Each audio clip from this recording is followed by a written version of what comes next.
வணக்கம் நேயர்களே, நெற்றிக்கண் நிகழ்ச்சிக்கு உங்களை வரவேற்கிறோம். டெல்லி தேர்தலுக்கு இன்னும் ஒரு வார காலகட்டம் இருக்கக்கூடிய நிலையில் தொடர்ச்சியாக 3 கட்சியினுடைய மிக முக்கியமான தலைவர்கள் டெல்லியை சுற்றி தங்களுடைய பிரச்சாரத்தை செஞ்சுட்டு இருக்காங்க. ஒரு பக்கம் மாறி மாறி தொடர்ச்சியான விமர்சனங்கள், குற்றச்சாட்டுகள் வச்சுட்டு இருக்கக்கூடிய நிலையில் இன்னொரு பக்கம் அதிகப்படியான வாக்குறுதிகளை 3 கட்சிகளும் அள்ளி தெளிச்சிருக்காங்க அப்படின்னு கூட சொல்லலாம். அது தொடர்பாகத்தான் இன்று விரிவாக நம்ம விவாதிக்கிறோம். டெல்லி சட்டமன்ற தேர்தல் முக்கிய பிரச்சனையாக கட்சிகள் எதை முன்னிறுத்துகிறது, வியூகத்தில் முந்துவது யார் என்ற தலைப்பின் கீழ் தான் நம்ம விவாதிக்கிறோம். விருந்தினர்களை அறிமுகப்படுத்தி விடலாம். பாஜகவை சேர்ந்த தூத்துக்குடி செல்வம் அவர்கள், காங்கிரஸ் கட்சியை சேர்ந்த டெல்லியிலிருந்து திருமிகு அசினா சையது இணைந்திருக்காங்க. அதே போல ஆம் ஆத்மி கட்சியை சேர்ந்த திரு சேலநாதன் அவர்கள், அரசியல் விமர்சகர் பொன்ராஜ், நிரஞ்சன் குமார் பத்திரிகையாளர் டெல்லியிலிருந்து இணைந்திருக்கிறார். 5 நிமிடங்களை வரவேற்று நிகழ்ச்சிக்குள் செல்லலாம். சார் வணக்கம். சார் நிரஞ்சன் சார், உங்ககிட்ட இருந்தே தொடங்குறேன். பிரதான பிரச்சனையா என்ன இருக்கு டெல்லியில? டெல்லியை பொறுத்த வரைக்கும் யாருக்கு டெல்லி கிடைக்க போகுது அப்படின்றதுதான் மெயின் விஷயம். இதுல எல்லாருமே சொல்லுவாங்க நிலவுது அப்படின்றது. ஆனா இருமுனை போட்டி நிலவுது அப்படின்றதுதான் இங்க இருக்கக்கூடிய களச்சூழல். கிட்டத்தட்ட ஒரு 15-20 நாட்களாவே நம்ம தொடர்ந்து பார்த்துட்டு இருக்கிறோம்.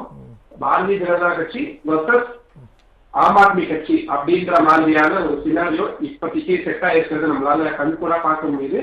சோ காங்கிரஸுக்கான ரோல் அப்படின்றது இல்லை. அவங்களுடைய கடந்த முறை கிட்டத்தட்ட 4% அளவுக்கு அவங்களுடைய வாக்கு சதவீதம் ஆனது இந்த சூழல்ல அதை எப்படியாவது அதிகரிச்சிடணும் அப்படின்ற ஒரு முனைப்போட தான் இருக்காங்க ஆரம்பத்தில இருந்தே.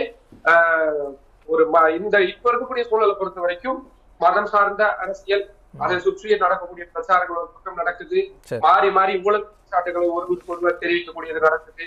இன்னொரு பக்கம் மிக முக்கியமா தமிழ்நாட்டுல தொடர்ச்சியா பாரதிய ஜனதா கட்சி மாதிரியான கட்சிகள் தொடர்ச்சியா தமிழ்நாடு அரசு கட்சி மிக முக்கியமான விமர்சனம் இலவசங்களை மக்களை கெடுக்கிறாங்க அப்படின்றதுதான். அது பிரதமர் நரேந்திர மோடி கூட ரேவடி கல்ச்சர் அப்படின்ற மாதிரியான வார்த்தைகள் எல்லாம் பயன்படுத்தி கடுமையான விமர்சனங்களை முன்வச்சிட்டு இருந்தாரு. போன தேர்தல்ல பிரதமர் விமர்சிச்சாரு. இந்த முறை அது அப்படியே மாறி இருக்கா? இல்லையே, அப்படி மாறி இருந்தா இப்ப இந்த கேள்விக்கான தேவையுமே எழுந்திருக்காது. என்னன்னா அவங்க எதை எதிர்த்தாங்க கிட்டத்தட்ட அது எல்லாமே இம்ப்ளிமெண்ட் பண்றாங்க, கொண்டு வராங்க. அந்த இலவச கலாச்சாரம் அப்படின்றது இங்க அதிக அளவுல இருக்கு. இன்னும் சொல்ல போனா ஆம் ஆத்மி கட்சி 2100 ரூபாய் நாங்க பெண்களுக்கு வழங்குவோம்னு சொன்னோம். பாரதிய ஜனதா கட்சி நாங்க 2500 ரூபாய் வழங்குவோம்னு சொல்றாங்க. இலவசமா தீபாவளி மாதிரியான பண்டிகைகளுக்கு இலவச சிலிண்டர்கள், கேஸ் சிலிண்டர்கள் வழங்கப்படுறது பாரதிய ஒரு மிக முக்கியமான வாக்குறுதியா இருக்கு.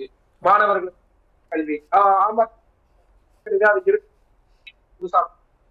இதுல மிக முக்கியமான விஷயம், எந்த ஒரு தேர்தல்ல எடுத்து பிரச்சாரம் செஞ்சாலும் முந்தைய அரசு நிறைய தவறுகளை செஞ்சிருக்காங்க. அது எல்லாத்தையும் நாங்க பார்க்குவோம் அப்படின்னு தான். நீங்க பாரதிய ஜனதா கட்சியுடைய அத்தனை மிக முக்கியமான தேர்தல் பிரச்சார விளம்பரங்களையும் முதல் மாத்திரமா இடம்பெற்றிருக்கிறது. முன்பு ஆம் ஆத்மி கட்சி செயல்படுத்திய திட்டங்கள் எதுவும் திரும்ப தரப்படாத, அதை நாங்க கண்டினியூ பண்ணுவோம் அப்படின்ற இந்த நரேட்டிவ் செட் பண்ற அளவுக்கு ஆம் ஆத்மி கட்சியுடைய அந்த ஒரு வலுவான ஒரு தேர்தல் பிரச்சாரம் அப்படின்றத டெல்லி முழுக்க அவங்க கட்டமைச்சிருக்கிறத பார்க்க முடியுது. பிரச்சாரங்கள் ஒரு பக்கம் இருந்தாலும் 10 ஆண்டு கால ஆம் ஆத்மி அந்த அரசாங்கத்தினுடைய வெற்றிகள் தேர்தலில் எதிரொலிக்குதா? மக்கள் அதை புரிந்து கொண்டு மீண்டும் ஆம் ஆத்மி பக்கம் போறதுக்கான அந்த ஒரு சூழல் தெரியுதா?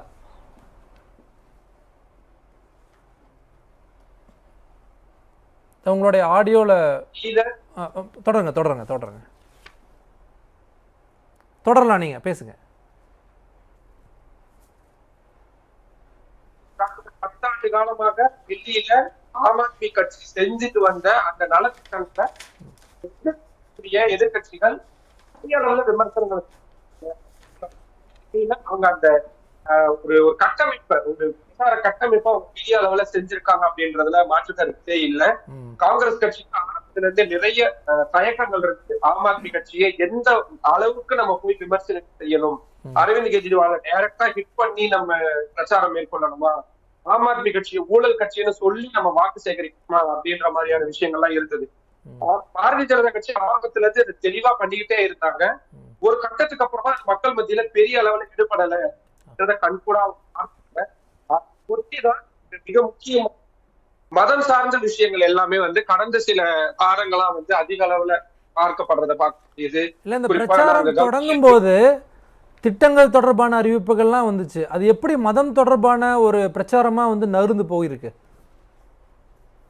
அதுதான் இந்த ஆம் ஆத்மி கட்சி ஊழல் கட்சி, ஊழலை ஒழிப்போம்னு சொல்லி தொடங்கப்பட்ட ஒரு கட்சி ஆம் ஆத்மி கட்சி. ஆனா இன்னைக்கு ஊழலில் திளைத்திருக்கக்கூடிய கட்சி ஆம் ஆத்மி கட்சி. இதத்தான் பாரதிய ஜனதா கட்சியுடைய ஆரம்ப கால டேக்லைனா வந்து இந்த தேர்தலுக்காக இருந்தது. அதுக்கு உதாரணமா அரவிந்த் கெஜ்ரிவாலோடைய அரஸ்ட பெரிய அளவுல ஹைலைட் பண்ணாங்க, மணிஷ் சிசோடியாவோட அரஸ்ட பெரிய அளவுல ஹைலைட் பண்ணாங்க.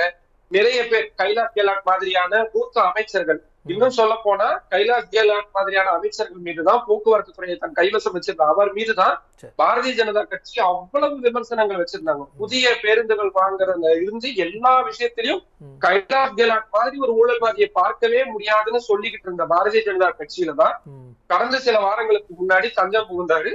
ஆனா அதை பத்தின எந்த விதமான நெருடலும் பாரதிய ஜனதா கட்சியினருக்கு இங்க இல்லாம இருக்கு. சோ இப்ப இத மக்கள் வந்து கடைசி நேரத்துல நடக்கக்கூடிய இந்த மாறுதல்களை வந்து உன்னிப்பா கவனிப்பாங்க. அதனாலதான் பெரிய அளவுல எடுபடாம போச்சு. இன்னொரு கேள்வியும், குறிப்பிட்டு 10 ஆண்டுகள் இல்ல அந்த ஆம் ஆத்மி கட்சி தொடங்கி முதலாவது முறையாக ஆட்சிக்கு வந்த காலகட்டங்களில் வந்து எங்க கை வந்து சுத்தமா இருக்கு அப்படின்ட்டு காங்கிரஸ்க்கு எதிராக பிரச்சாரத்தை ஆம் ஆத்மி வந்து முன் வச்சிருந்தாங்க. இப்போ வந்து ஆம் ஆத்மியினுடைய கை வந்து சுத்தமா இருக்கா? ஏன்னா லிக்கர் கேஸ் வந்து ஒரு மிக முக்கியத்துவம் வாய்ந்த ஒரு ரோலை பிளே பண்ணுதா இல்லையாங்கிற அந்த கேள்வி இருக்கு. இப்போ லிக்கர் கேஸ்ல எடுக்கும் பொழுது ஆம் ஆத்மி கட்சி உடனே கவுண்டர் பண்றதுக்கு அவங்க நம்ம நேரடியா அவங்களுடைய பிரச்சார கூட்டங்களுக்கு எல்லாம் நேர்ல போய் பாக்குறோன்றதுனால சொல்றோம். அந்த லிக்கர் கேஸுக்கு, அந்த லிக்கர் ஸ்கீம்ஸுக்கு கையெழுத்து போட்டது யாரு? லெப்டினன்ட் கவர்னர் தான் போட்டாரு. இந்த மாநிலத்துடைய துணைநிலை ஆளுநருடைய ஒப்புதலோட நாங்க செயல்படுத்தோம். நடந்தது எப்போ? கடைசி நேரத்துல தேர்தலுக்கு முந்தைய சில வாரங்களுக்கு முன்னாடி அரவிந்த் கெஜ்ரிவாலை கைது செய்ய வேண்டிய அவசியம் இல்லை. இப்படி ஜாமீன்ல வெளியே இருக்க மாட்டாரு, இப்படி மாதிரியான விஷயங்கள். இப்ப நீங்க தமிழ்நாட்டிலுமே கூட ஊழல் சம்பந்தமான விஷயங்களை பிரச்சாரங்களை மேற்கொள்றதை விட அடிப்படையில நடக்கக்கூடிய விவாதங்கள் அதிகமா வைக்கிறதுதான் ரொம்ப ரொம்ப தாக்கத்தை ஏற்படுத்தக்கூடியதா இருக்கு. இந்த சம்பந்தமான விஷயங்கள் பெரிய அளவுல எடுபடல அப்படின்றதுனாலதான் பாரதிய ஜனதா கட்சியும் சரி காங்கிரஸ் கட்சியும் சரி அவங்களுடைய அந்த ஆம் ஆத்மி கட்சிக்கான எதிரான நிலைப்பாட்டை மாற்றிட்டு இப்போ அது கிட்டத்தட்ட மதம் சார்ந்த, மற்ற மாநிலங்கள் எப்படிலாம் நடக்குமோ அந்த மாதிரி மதம் சார்ந்த ஒரு விஷயமா மாறி இருக்கு. ஓகே, இல்ல குறிப்பிட்ட ஆம் ஆத்மி வந்து அந்த மதம் சார்ந்த விஷயங்களை தான் கையில் எடுக்கிறாங்களா? பாஜக எதிர்ப்பு RSSக்கு கடிதம் எழுதுறாரு, அதை நம்ம எப்படி புரிஞ்சுக்கலாம்? இல்ல, ஆம் ஆத்மி கட்சியும் சலிக்காம அதை செய்யறாங்க அப்படின்றதுதான் ரொம்ப முக்கியமான விஷயம். டெல்லியை பொறுத்த வரைக்கும் ரொம்ப சின்ன ஒரு இடமா இருந்தாலும் மக்கள் தொகை டென்சிட்டி ரொம்ப அதிகமா இருக்கக்கூடிய ஒரு கிட்டத்தட்ட 80% அதிகமா அர்பன் ஏரியா இருக்கக்கூடிய பகுதி. இங்க நீங்க வாக்குகளை கன்சாலிடேட் பண்றதுக்கு ஒரு இப்ப கோயம்புத்தூர்னா தொழில் சார்ந்த நகரங்கள் விஷயங்களை வச்சு நம்ம போக முடியும். இப்ப சென்னை மாதிரியான நகரங்கள் அர்பன் ஏரியாஸா பெரிய அளவுல இருக்கும் பொழுது நீங்க ஒரு குறிப்பிட்ட விஷயத்த மட்டும் கன்சாலிடேட் பண்ணி நீங்க வாக்குகளை ஒருங்கிணைக்கிறது அப்படின்றது ரொம்ப ரொம்ப சிரமமான விஷயம். இங்க பொதுவா இருக்கிறது வேலை வாய்ப்பின்மை, இங்க நிலவக்கூடிய காற்று மாசுபாடு, இங்க நிலவக்கூடிய அடிப்படையான குடிநீர் மாதிரி கிடைக்காம இருக்கிற மாதிரியான நிறைய பிரச்சனைகள் தான் இங்க இருக்கு. இது எல்லா தரப்புலயுமே இருக்கு. இப்ப பாரதிய ஜனதா கட்சி ஆம் ஆத்மி கட்சியை டெல்லி மக்களை தவிக்க விட்டாங்கன்னா உடனே கவுண்டர் பண்றது மத்தியில இவங்க தான் இருக்கிறாங்க, இவங்க எங்களுக்கு உதவி பண்றது இல்ல, நிதி உதவில இருந்து எதையுமே கொடுக்கறது இல்லைன்னு ஒரு கவுண்டர் பண்ணுவாங்க. இன்னொரு பக்கத்துலதான் வந்து ஹரியானா இருக்கு. அந்த மாநிலத்தை சேர்ந்தவங்க டெல்லி மக்களுக்கு 2 நாளுக்கு முன்னாடி அரவிந்த் கெஜ்ரிவாலோட ஸ்டேட்மெண்ட் எப்படி இருந்துச்சு? யமுனையில விஷத்தை கலக்குறாங்க ஹரியானா பாஜக அரசு, டெல்லி மக்களை ஜெனசைடு இனப்படுகொலை செய்ய பாக்குறாங்க அப்படின்ற மாதிரியான வார்த்தைகள். ஹரியானா முதல்வர் வந்து யமுனையில இறங்கி தண்ணியும் குடிச்சு பாத்துட்டாரு. அதுதான் எலெக்ஷன் கமிஷன் கிளாரிபிகேஷன் கேட்கிற வரைக்கும் நான் என்ன சொன்னேன்னா, எந்த அளவுக்கு அவங்க அந்த அரசியலுடைய தேர்தல் பிரச்சாரத்துக்காக பயன்படுத்தக்கூடிய வார்த்தைகள் எந்த அளவுக்கு கீழே இறங்கி போயிருக்கு. ஒரு பக்கத்து மாநிலம் இன்னொரு மாநிலத்தை எப்படி ஜெனசைட் பண்ணுவாங்க, இனப்படுகொலை அப்படின்ற வார்த்தையெல்லாம் வந்து எப்படி பயன்படுத்த முடியும்? அவங்க வந்து அசுத்தமான விஷயங்களை தடுக்கிறதுக்கு முயற்சி பண்ணல அப்படின்ற மாதிரியான குற்றச்சாட்டுகளை முன்வைக்கலாமே தவிர ரொம்ப சென்சிட்டிவான விஷயங்களை சென்சிபிள் இல்லாம அப்ரோச் பண்றது ஒரு பெரிய இஷ்யூவா இங்க வந்து இருக்கு அப்படின்றத வந்து நம்ம தொடர்ந்து பார்க்கணும். ஓகே, நான் பேசிட்டு வரேன் சார். செல்வம் சார், முன்பு இலவசங்களை வந்து கடுமையாக எதிர்த்த பாஜக, இலவசங்களை அறிவித்த கட்சிகளை கடுமையாக விமர்சனம் பண்ண பாஜக, இப்போ பட்டியல் எடுத்து பார்த்தோம்னா முழுவதும் வந்து இலவச அறிவிப்புகள் தான் இருக்குது. எப்படி புரிஞ்சுக்கிறது?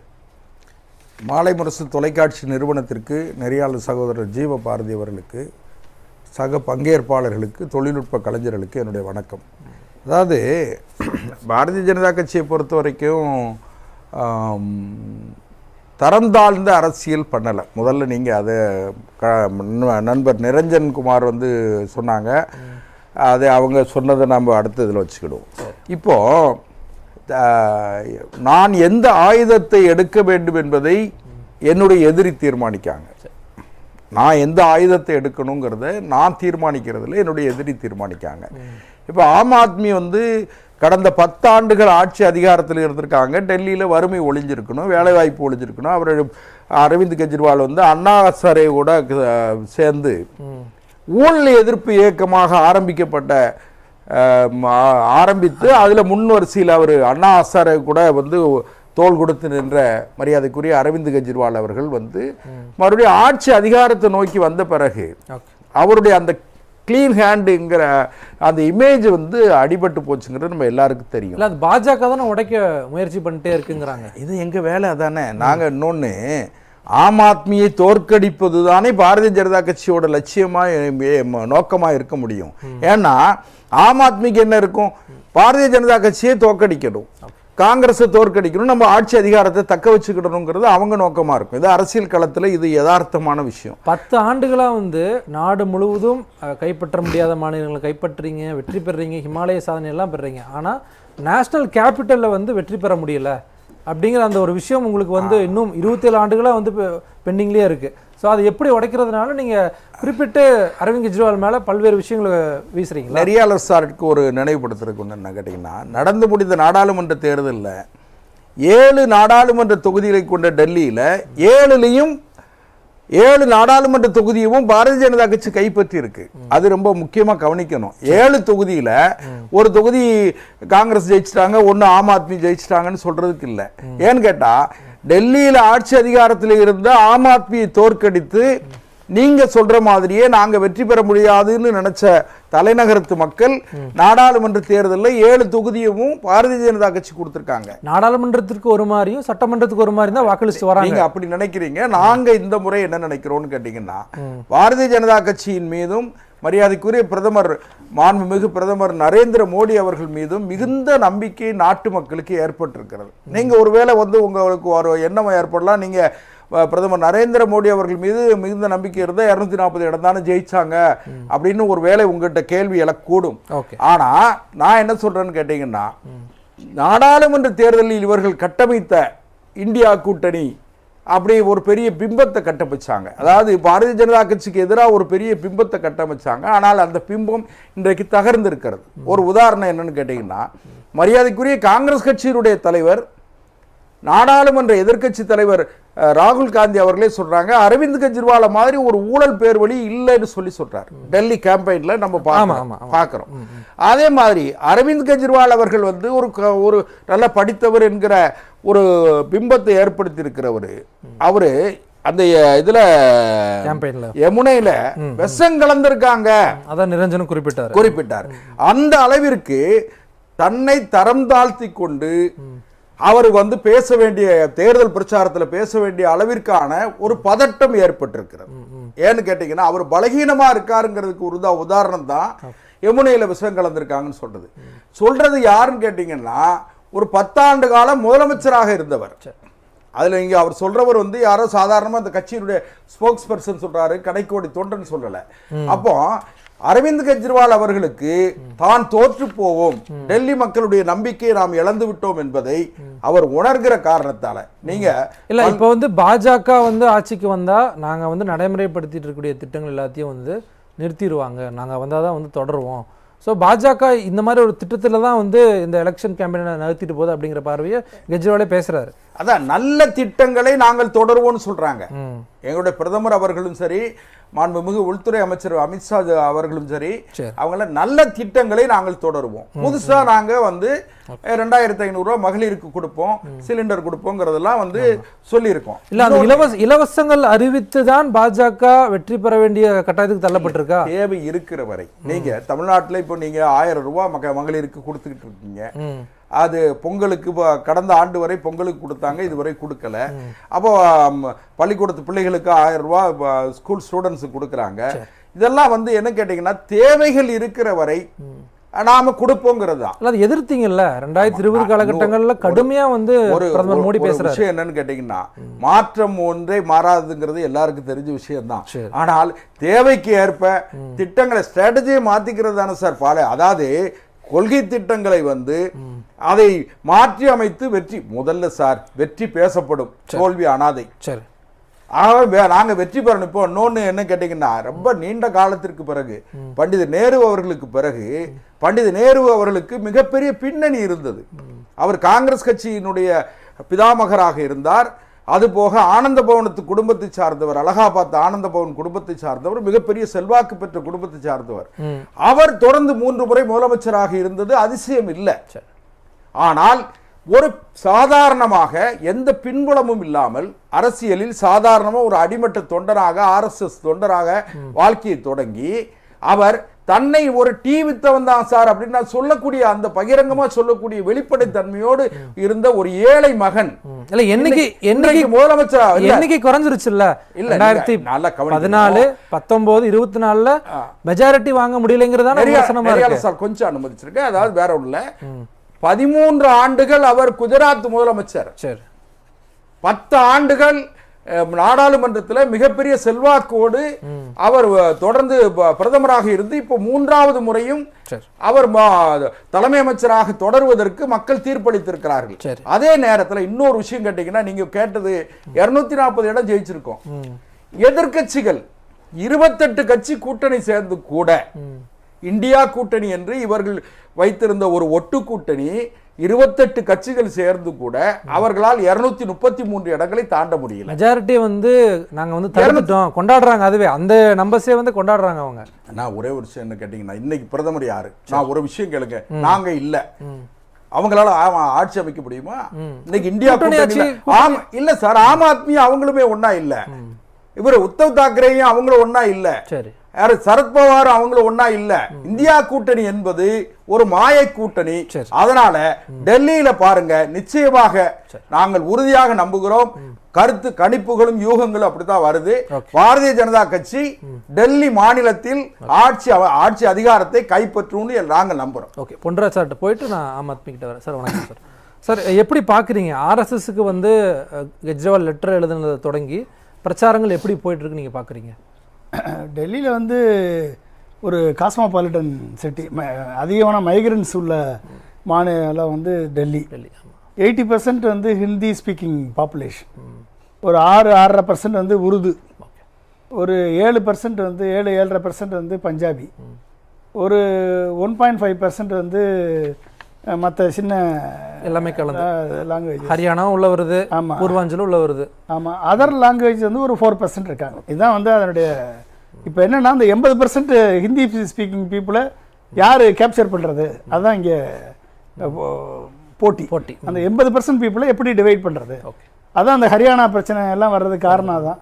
ஹரியானா மக்கள் வந்து அங்கே வந்து யமுனையில் இண்டஸ்ட்ரியல் வேஸ்ட்டை கலந்துட்டாங்க அப்படின்னு இவர் சொல்கிறதும், ஹரியானாவை வந்து இப்படிப்பட்ட ஒரு குற்றச்சாட்டை சொல்லுகிறார், தரங்கட்ட சொல்ல மோடி கம்ப்ளைண்ட் பண்ணுறதும், இதெல்லாம் இந்த மாதிரி ஒரு அரசியல் மோடி எப்படி 2024 தேர்தலில் எந்த அளவுக்கு தன்னை தாழ்த்தி கொண்டு பேசினாருன்னு தெரியும். அது மாதிரி இப்போ கேஜ்ரிவாலும் பேசுகிறாரு. ஓகே, போட்டி வந்து 2 பிரிவாக இருக்கா இல்லை 3 பிரிவாக இருக்கா? இல்லை, அதாவது 27 ஆண்டுகளுக்கு முன்பாக பதவியை இழந்த பிஜேபி இப்பொழுது ஆட்சியை பிடிக்க முயற்சி பண்ணுறாங்க, எப்படியாவது பிடிச்சிடணும் முயற்சி பண்ணுறாங்க. 15 ஆண்டுகள் ஆட்சியில் இருந்த காங்கிரஸ் 10 ஆண்டுகளுக்கு முன்பு ஆட்சியை இழந்து, ஊழல் குற்றச்சாட்டிற்காக ஆட்சியை இழந்த காங்கிரஸ் இப்பொழுது ரொம்ப லேட்டாக விழித்து கொண்டு இப்போதான் களத்தில் இறங்கி செயல்படுறாங்க. ஆம் ஆத்மி 10 ஆண்டுகள் வந்து ஒரு மாற்றத்தை, அவர் வந்து ஒரு ஊழலற்ற ஆட்சியை தருவேன் என்று சொல்லி அவர் ஊழலற்ற ஆட்சியை தான் கொடுத்தார். ஆனால் வந்து அவரை வந்து பிராண்ட் பண்ணி அவருடைய சிறகுகளை முறித்து டெல்லியில் வந்து போலீஸ் அவங்க கண்ட்ரோலில் கிடையாது, லேண்ட் கண்ட்ரோல் அவங்ககிட்ட கிடையாது. லிக்கர் ஸ்கேம்ல தொடர்ச்சியா அரெஸ்ட் பண்ணாங்க. லிக்கர் ஸ்கேம்ல எடுத்துக்க முடியாதா? லிக்கர் ஸ்கேம்ல இதுவரைக்கும் ஏதாவது கன்சிடரபிள், ஏதாவது காக்னிசபிள் எவிடன்ஸை வந்து கொடுத்துருக்காங்களா? கொடுக்கல. எந்த காக்னிசபிள் எவிடன்ஸ் இல்லாமல், கன்சிடரபிள் எவிடன்ஸ் இல்லாமல் ஒரு முதலமைச்சரை அரெஸ்ட் பண்ணி உள்ளே வைக்க முடியும் என்று கேஜ்ரிவாலை அரெஸ்ட் பண்ணி உள்ளே வச்சாங்க. அதே மாதிரி ஹேமந்த் ஹேமந்த் சோரனை அரெஸ்ட் பண்ணி உள்ளே வச்சாங்க. ஸோ அதை உள்ளே வச்ச பிறகும் 2024 பிஜேபி அங்கே ஜெயிச்சிருக்கு அப்படின்னா ஏதோ ஒரு மாற்றம் அங்கே தெரியுதான்னு எனக்கு ஒரு டவுட்டாக இருக்குது. சரி சரி. ஏன்னா 10 ஆண்டுகளில் வந்து இவங்க பார்த்துட்டாங்க எக்ஸ்பெரிமெண்ட். டெல்லி பீப்புள் வந்து ஒரு புது ஆட்சி வேணும், காங்கிரஸும் வேணாம் பிஜேபி வேணாம், ஒரு புது ஆட்சி வேணும்னா ஆம் ஆத்மியை கொண்டு வந்தாங்க. அவர் வந்து எஜுகேஷன்லையும் ஹெல்த்லையும் ஒரு முன்மாதிரி மாநிலமாக சொன்னது செஞ்சுட்டாரா? செஞ்சிருக்காரு, அதெல்லாம் செஞ்சிருக்காரு, முன்மாதிரி மாநிலமாக செஞ்சிருக்காரு, குடிநீர் வழங்கியிருக்காரு, எல்லாமே பண்ணியிருக்காரு. ஆனால் அவரால் வந்து அவரை செயல்பட விடாமல் தொடர்ந்து அவருக்கு வந்து இடையூறுகளை இந்த லெப்டினன்ட் கவர்னர் கொடுத்துட்டு இருந்தார். எத்தனை முறை கேஸ் போட்டு டெல்லி உயர்நீதிமன்றமும் உச்ச நீதிமன்றமும் கவர்னரை குட்டி நீ வந்து உனக்கு அப்சல்யூட் பவர் கிடையாது, you have to listen to the elected representatives சொல்லி குட்டி பிறகு உள்துறை அமைச்சர் வந்து ஒட்டுமொத்தமாக அந்த பவர்லாம் கவர்னருக்கு தான் இருக்குன்னு சொல்லி பார்லிமெண்ட்ல சட்டமே போட்டாங்க. அப்போ இப்படிப்பட்ட சட்டம் போட்டு இன்றைக்கு வந்து டெல்லியை வந்து ஒரு லேம்டக் கவர்மெண்ட்டாக மாற்றி விட்ட பிறகு, டெல்லியை ஒரு முனிசிபாலிட்டியாக மாற்றி விட்ட பிறகு முனிசிபல் அட்மினிஸ்ட்ரேஷன் இவங்ககிட்ட கிடையாது. அப்போ இருக்கக்கூடியதில் பெட்டராக பெர்ஃபார்ம் பண்ணியிருக்காரு ஆம் ஆத்மியினுடைய கேஜ்ரிவால். இருக்கக்கூடிய ரிசோர்ஸில் அவர் பெட்டராக பெர்ஃபார்ம் பண்ணியிருக்காரு. இல்லை, இப்போ வெற்றி பெறதுக்கு வந்து சாஃப்ட் இந்துத்துவாவை கையில் எடுக்கிறார் அப்படிங்கிற அந்த பார்வையை முன்வைக்கிறாங்க. இல்லை, இது வந்து இப்போ பிரச்சனை என்னென்னா ஒரு மெஜாரிட்டி வியூ என்ன, பிஜேபி எப்படினாலும் இவங்களை செயல்பட விடாது. அப்போ பிஜேபி செயல்பட விடாது. ஒருவேளை பிஜேபிக்கு ஓட்டு போட்டா அவர்கள் மத்தியிலையும் இருக்காங்க, மாநிலத்தில் இருக்காங்க, டபுள் இன்ஜின் சர்க்கார்னு சொல்கிறாங்க. அவங்க இருந்த டபுள் இன்ஜின் சர்க்கார் எந்த ஸ்டேட்லையுமே ஒழுங்காக ஒர்க் பண்ணலை. மீண்டும் வெற்றி பெற்றாங்கல்ல ஹரியானா உள்ளிட்ட பல மாநிலங்கள். வெற்றி ஹரியானாவில் எப்படி வெற்றி பெற்றார்கள், மத்திய பிரதேசம், மகாராஷ்டிராவில் எப்படி வெற்றி பெற்றார்கள் என்பது நமக்கு தெரியும். அதனால வந்து அவர்கள் எந்த முறையில் வந்து வெற்றி பெறுகிறார்கள் என்பதை வந்து பேசணும்னா அது தனி சப்ஜெக்டா போகும். மதிக்கிற ஒரு உங்க அனுமதியோட ஒரு குறுக்கீடு, வேற ஒண்ணு இல்ல.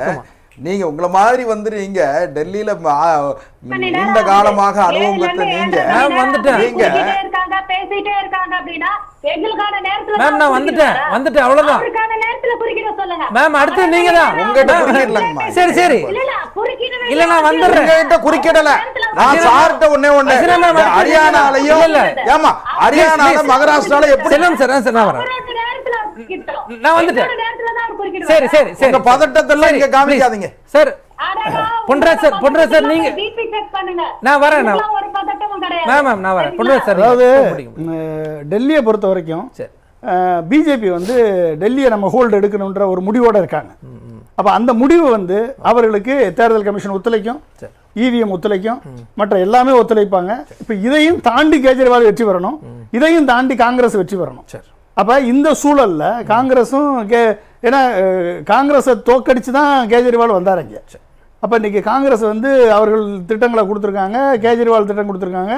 பிஜேபி வந்து ஃப்ரீ பீஸை பத்தி கொடுக்க கூடாது என்று பேசிய பிரதமர் மோடி அவர்களும் எல்லாமே ஃப்ரீ பீஸ் கொடுத்துருக்காரு. அப்ப இவர்கள் எல்லாருமே வந்து இந்த டெல்லி வந்து ஆல்ரெடி காஸ்மோபாலிட்டன் சிட்டி. அப்ப இதுல வந்து ஏழ்மை வந்து இந்த ரிக்ஷா ஓட்டுறவங்க, இந்த கூலி தொழிலாளிகள், இந்த இண்டஸ்ட்ரியில ஒர்க் பண்றவங்க, இவங்க தான் வந்து ஓரளவுக்கு இருக்காங்களோ இல்லையா, ரொம்ப வறுமை கோட்டுக்கு கீழே அப்படின்லாம் கிடையாது. இங்க ஓரளவுக்கு இருக்காங்க, ஒரு சில இடங்கள்ல இருக்காங்க. ஸோ இந்த சூழல்ல இப்ப கேஸ்ட் கன்சாலிடேஷன், ஹிந்துத்துவா கன்சாலிடேஷன், அதனாலதான் சாஃப்ட் ஹிந்துத்துவா அப்ரோச்சை வந்து கேஜ்ரிவால் எடுக்கிறார். இல்ல மற்ற மாநிலங்களில் கேஸ்ட் கன்சல்டேஷன் பார்த்தோம், இங்கேயும் வந்து எடுபடுமா? நீங்க சொன்ன தொடக்கத்திலே சொன்னீங்கல்ல, வெவ்வேறு மொழி வெவ்வேறு கலாச்சாரமுடைய மக்கள் இருக்காங்க. இங்க கேஸ்ட் கன்சல்டேஷன் பெருசா இல்லைங்கிறது. கேஸ்ட் கன்சல்டேஷன் இல்ல, அந்த கேஸ்ட் வந்து அதிகமா எடுபடாததான். 70 லட்சம் பேர் தான் மொத்தம் இருக்காங்க. அதுல வந்து இந்து கன்சாலிடேஷனை கொண்டு வரணும் அப்படின்ற நிலைமையில தான் கேஜ்ரிவால் என்ன பண்றாரு, இந்த சாஃப்ட் இந்து ஆர்எஸ்எஸ்க்கு லெட்டர் எழுதுறது, இந்த மாதிரியான வேலைகள்லாம் பண்றாரு அவர். அப்ப என்னன்னா இதை தாண்டி இந்த ஐடியாலஜிக்கல் வார்ன்னு சொல்றாரு கேஜ்ரிவால். இது வந்து இவர்கள் வந்து கார்பரேட்டுக்கான நண்பர்கள், நாங்க வந்து மக்களுக்கான நண்பர்கள்னு அவர் சொல்றாரு. அப்ப இதனுடைய விழிப்புணர்வு எப்படி வரும், இவர்கள் திரும்பி மீண்டு வந்தாலும் இவர்கள் ஆட்சி செய்ய விடுவார்களா விடமாட்டார்களா என்ற சூழல்லாம் மக்கள் பார்த்துதான். ஆக்சுவலா வந்தா வெற்றி பெற்றா கேஜ்ரிவால் வரணும், அடுத்து காங்கிரஸ் வரணும், அடுத்து பிஜேபி வர வேண்டியது இருக்கு. ஆனா அந்த மூணுலையும் 2 பேரையும் தாண்டி பிஜேபி வருவதற்கான வாய்ப்புகள் அதிகமா இருக்குன்னு தான் நான் நினைக்கிறேன். சரி சார், டெல்லியில இருந்து ஹசினா மேடம் வந்து இணைஞ்சிருக்காங்க. மேம் வணக்கம். 2 முனை போட்டி தான், காங்கிரஸ் இல்லை அப்படிங்கிற அந்த வாதத்தை நிரஞ்சன் சாரும் பொன்ராஜ் சாரும் குறிப்பிடுறாங்க. நீங்க எப்படி பாக்குறீங்க அதை? களத்திலே இருக்கீங்க. போட்டி பிஜேபி தான் களத்தில் இல்லை. அவங்க 7 லோக்சபா சீட்டு ஜெயித்து விட்டார்கள் அப்படிங்கிறதுக்காக 70 சீட் அசம்பிளி சீட்லயோ அவங்களோட பிரசன்ஸ் இருக்கா அப்படின்னா கிடையாது. ஆம் ஆத்மி பார்ட்டி அப்படிங்கிற ஒரு பார்ட்டி, ஒரு அரவிந்த் கெஜ்ரிவால் அவர்கள் மக்களிடையே அண்ணா ஹசாரே என்ற அப்படின்னு சொல்லிட்டு இருந்துட்டு வந்தாரு. இன்னைக்கு அவரோட இரும்பல் எல்லாம் சரியா போயிடுச்சு. ஒட்டு மொத்த டெல்லியும் இருந்தது. டெல்லியில வந்து நீங்க ஒரு 10 நாள் இருந்து பாருங்க. நான் கிட்டத்தட்ட 20 நாள் எலெக்ஷன் கேம்பெயின்ல இருக்க, தொடர்ச்சியா இருமல் தான் மெடிசன் எடுக்காம அந்த அளவுக்கு எக்ஸ்ட்ரீம் பொல்யூஷன். அதுக்கப்புறம் அரவிந்த் கெஜ்ரிவால் சொன்னாரு, நீங்க டேப்பை இப்படி திறந்து அப்படி கிளாஸ் வைங்க, அப்படியே நீங்க தண்ணியை அப்படியே எடுத்து குடிச்சு முடியும் அப்படின்னாரு. அவரை ஒரு வீட்டுக்கா கூட்டிட்டு போயிட்டு மக்கள் வந்து காமிக்கணும், எப்படி டேப்பை திறந்தா எப்படி சாக்கடை தண்ணி டைரக்டா வருது அப்படிங்கறத வந்து மக்கள் வந்து நிறைய இடத்துல அவங்களோட கேண்டிடேட்டை கூப்பிட்டு போய் காமிச்சிட்டு இருக்காங்க. இதான் கலை நிதர்சனம். அப்புறம் கீழே அடியிலேயே வந்து கீழ் வீட்டுலயே வந்து உங்களுக்கு மோட்டார் போடாமலே டேப்பை திறந்தா தண்ணி வரும்னாரு. 3வது மாடியில டேப்பை திறந்தா தண்ணி வரும்னாரு. இன்னைக்கு கிரவுண்ட் வாட்டரே இல்ல. அந்த அளவுக்கு வந்து மாசு கட்டுப்பாடுகளை இழந்திருக்கிறது. யமுனை நதியோ சரி, ஜமுனா நதியோ சரி, இவர் என்னென்னமோ கற்பனைகள்ல சொன்ன சுவிட்சர்லாந்து மாதிரி, லண்டன் மாதிரி அப்படின்னு எல்லாம் இவர் சொன்னார்.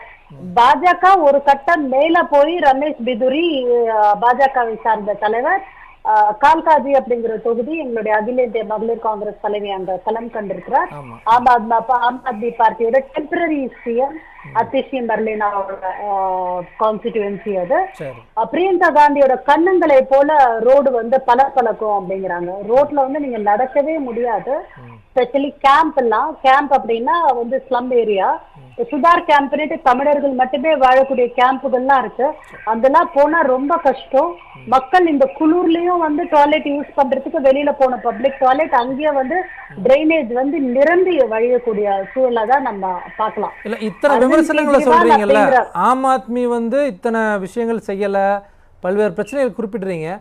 காங்கிரஸ் கட்சி சில மாதங்களுக்கு முன்புதானே வந்து கூட்டணி வச்சிருந்தீங்க, அந்த பிரச்சனை எல்லாம் இருக்குல்ல, அததான் அசம்பிளி தேர்தல்ல என்னைக்கு கூட்டணி வச்சிட்டு இருந்தோம். லோக்சபா தேர்தலில் எந்த லோக்கல் லீடர், காங்கிரஸோட லோக்கல் லீடர் ஆம் ஆத்மி பார்ட்டியோட கோஆபரேட் பண்ணாங்க அப்படிங்கிற ஹிஸ்டரியும் உங்களுக்கு தெரியும். மேல் லெவல்ல வந்து லோக்சபா தேர்தல வந்து எப்பவுமே சந்திச்சிருக்கணும்.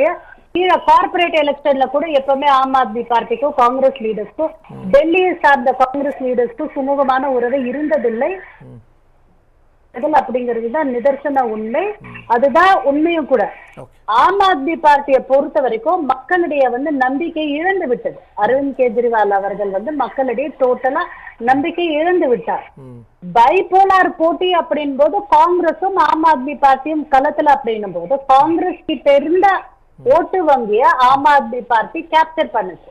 இப்ப அந்த ஆம் ஆத்மி பார்ட்டி கிட்ட இருந்து எங்களோட ஓட்டு வங்கியை திருப்பி எடுக்க வேண்டிய சூழல்ல நாங்க அதுக்கு காங்கிரஸ் கட்சி என்ன மாதிரியான திட்டத்தை முன்வைக்குது? ஒரு பக்கம் பிராண்ட் மோடியை பாஜக முன்வைக்கிறாங்க, அரவிந்த் கெஜ்ரிவால ஆம் ஆத்மி முன்வைக்கிறாங்க.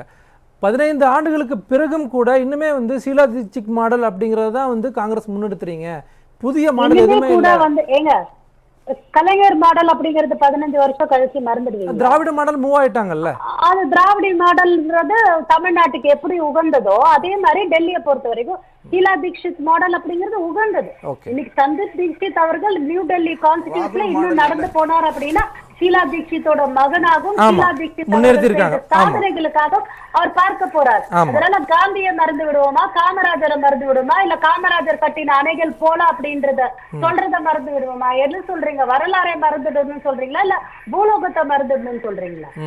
டெல்லி அப்படின்னாலே ஷீலா தீட்சித் மாடல் அப்படிங்கிறது ஒரு ரோல் மாடல்.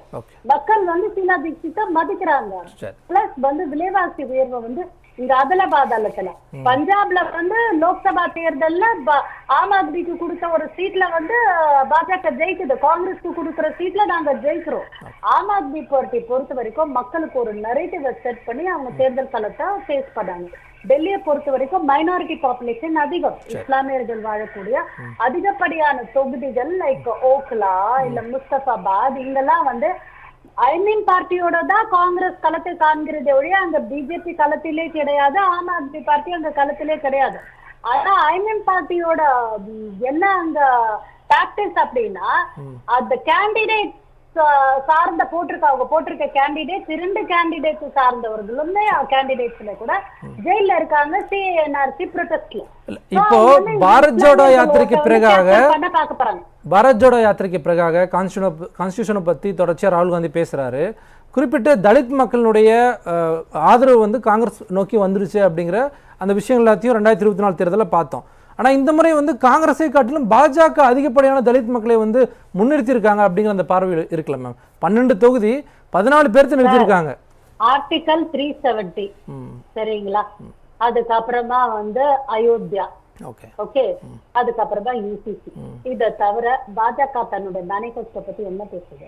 இந்த நாட்டில் இருக்கக்கூடிய இளைஞர்களோட வேலை வாய்ப்பை பத்தி தேர்தலில் பேசுதா? பெண்களோட டெவலப்மெண்ட் பத்தி பேசுதா? இந்த நாட்டோட இன்ஃப்ராஸ்ட்ரக்சரல் டெவலப்மெண்ட் பத்தி பேசுதா? ஓவரால் நரேட்டிவ் நீங்க பாருங்க. இதை தவிர்த்து என்ன பேசுறாங்க? அறிவிப்புகள்ல வந்து பல அறிவிப்புகளை குறிப்பிட்டிருக்காங்கல்ல. என்ன அறிவிப்பை சாதிச்சுட்டாங்க நீங்க சொல்லுங்க. நீங்க ஓவராலா பிராடரா சொல்லுங்க. என்ன அறிவிப்பை சாதிச்சுட்டாங்க? வாக்குறுதிகள்னு சொல்லி பார்க்கும்போது 15 லட்சம் ரூபாய் கொடுக்குறேன் நாங்களே கொடுத்துட்டாங்களா? அயோத்தியா கட்டி முடிக்கவே படவில்லை, கும்பாபிஷேகம் செய்து விட்டார்கள் அப்படின்னு சொல்லிட்டு அவங்களோட லீடர்ஸ் தான் சொல்றாங்க.